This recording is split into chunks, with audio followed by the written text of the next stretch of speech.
आपल्यासोबत राज्याचे माजी मंत्री हर्षवर्धन पाटील आहेत. आज उपमुख्यमंत्री अजित पवार यांच्या उपस्थितीत आज इंदापूरमध्ये महायुतीची बैठक कार्यकर्त्यांची आयोजित केलेली आहे. भाऊ, काय सांगाल, आज बैठकीचं आयोजन केलेलं, काय निर्णय होणार आहे? नाही, आज अजितदादांचा निरोप आला होता की मला तुमच्या सगळ्या कार्यकर्त्यांशी बोलायचं आहे. आम्ही त्यांना सांगितलं की महायुतीचं काम करण्याचा निर्णय तर वरिष्ठ पातळीवर झालेला आहे. शेवटी आम्ही भारतीय जनता पक्षाचे कार्यकर्ते आहोत, पण हे जे काय आज आलेले सगळे जे कार्यकर्ते ते आमच्या जीवाभावाचे कार्यकर्ते आहेत, सामान्य कार्यकर्ते आहेत. कोण सरपंच आहे, कोण सोसायटीचा चेअरमन आहे, कोण पदाधिकारी आहे, कोण सदस्य आहेत. तर ह्या सगळ्या कार्यकर्त्यांशी संवाद उपमुख्यमंत्री अजितदादा पवार यांनी करावा. उमेदवारांनी त्यांच्याशी भेट घ्यावी आणि त्यानंतर पुढची रणनीती जी आहे प्रचार करण्याच्या संदर्भातली ती करण्यात येईल. उपमुख्यमंत्री यांच्या उपस्थितीत इंदापूरमध्ये एक सभा झाली होती कार्यकर्त्यांना समजवण्यासाठी. त्यानंतर कार्यकर्ते आपले सक्रिय झाले नव्हते, परंतु काल फॉर्म भरण्याच्या आधी एक सभा झाली किंवा महायुतीची मीटिंग झाली. त्यामध्ये त्यांनी मार्गदर्शन केलं आणि आज महायुतीचा लगेच मेळावा होते. कशा पद्धतीने पाहताय? नाही, असं आहे, आमचं ऑलरेडी आता सगळं काम सुरू झालेलं आहे. पण मला असं वाटतं की शेवटी आजचा जो मेळावा आहे हा कार्यकर्त्यासाठीचा मेळावा आहे. शेवटी काम ग्राउंड लेवलला कोण करतं? कार्यकर्ता काम करतो. आणि मला असं वाटतं त्याच्यासाठी आजचा हा मेळावा घेतलेला आहे. आणि हा मेळावा झाल्यानंतर मग ते सहकुटुंब माझ्याकडे भोजनासाठी येणार आहे. मला असं वाटतं पहिल्यांदा कार्यकर्त्यांच्या संदर्भातली सगळी चर्चा होईल आणि त्याप्रमाणे पुढचा निर्णय होईल. एकेकाळचे आपले सहकारी असणारे पुणे जिल्हा मध्यवर्ती सहकारीचे बँकेचे संचालक आप्पासाहेब जगदाळे नुकताच शरद पवार गटात प्रवेश झालेला आहे. कसं पाहता, किती इंदापूर तालुक्यात यामुळे महायुतीला फरक पडेल मतात?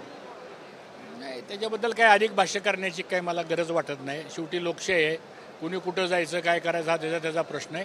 पण आमच्या भारतीय जनता पक्षाचा जो निष्ठावंत कार्यकर्ता आहे, जो पक्षावर प्रेम करतो, जो नेतृत्वावर प्रेम करतो, तो गरीब असेल, फटका असेल, पण तो स्वाभिमानी आहे, तो सगळा कार्यकर्ता इंटॅक्ट भारतीय जनता पक्षाबरोबर आहे आणि बरोबरच राहणार आहे आणि पुढच्या निवडणुकीला तो महायुतीचंच काम करणार आहे.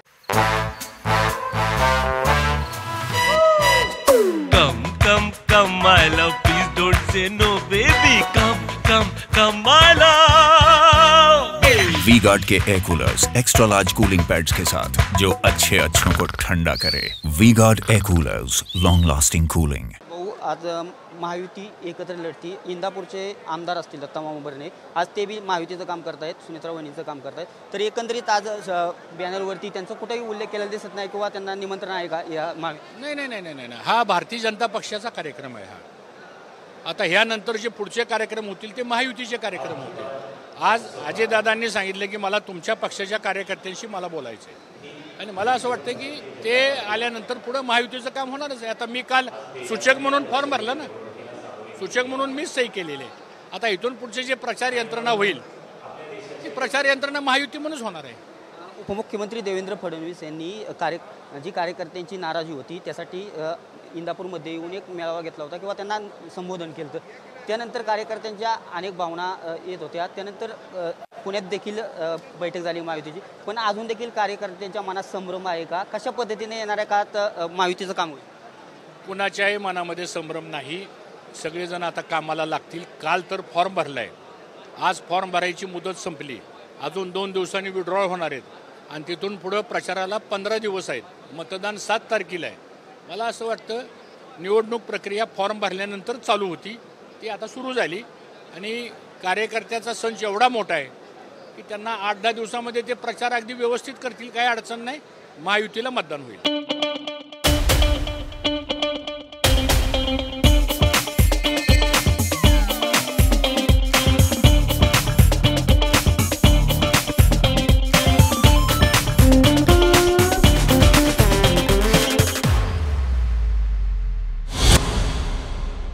एकंदरीत आपण राजकारणात अनेक दिवसांपासून आहात. आपल्याला एक राज्यातील मोठा अनुभव आहे. बारामती लोकसभा मतदारसंघाचा मोठा अनुभव आपल्याकडे आहे. यावर्षीची निवडणूक पवार विरुद्ध विशेषतः पवार होत आहे, कुटुंबातील लढाई होत आहे.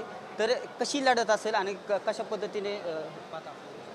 माझ्या दृष्टीने ही निवडणूक जी आहे की बारामती लोकसभा मतदारसंघातला निवडून जाणारा खासदार हा तिसऱ्यांदा पंतप्रधान नरेंद्र मोदी साहेबांच्या पाठीमागं उभा राहिला पाहिजे.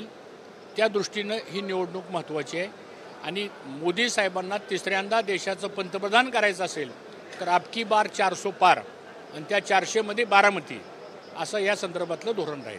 शेवटचा प्रश्न, आजची जी बैठक झाल्यानंतर कार्यकर्ते आणि उद्यापासून सुनेत्रा वहिनी यांच्या प्रचाराला सुरुवात करणार आहेत का? करणार ना. आज कार्यकर्त्याच्या सगळ्याच्या भावना ऐकून घेतल्यानंतर उद्यापासून मला असं वाटतं सगळ्या कार्यकर्त्यांना विश्वास घेऊन प्रचाराच्या कामाला सुरुवात केली जाईल. हे होते माजी मंत्री हर्षवर्धन पाटील. थोड्याच वेळात उपमुख्यमंत्री अजित पवार येथे महायुतीच्या बैठकीला उपस्थित राहणार आहेत आणि कार्यकर्त्यांना संबोधन देखील करणार आहेत आणि कार्यकर्त्यांची काही नाराजी असेल ती देखील दूर करण्याचा उपमुख्यमंत्री अजित पवार यांच्या उपस्थितीत प्रयत्न होणार आहे. तर थोड्याच वेळात महायुतीचा बैठक आणि पदाधिकारी मेळावा पार पडत आहे. कॅमेरा पर्सन विकी चव्हाणसह मी दीपक कापरे, TV9 मराठी, इंदापूर.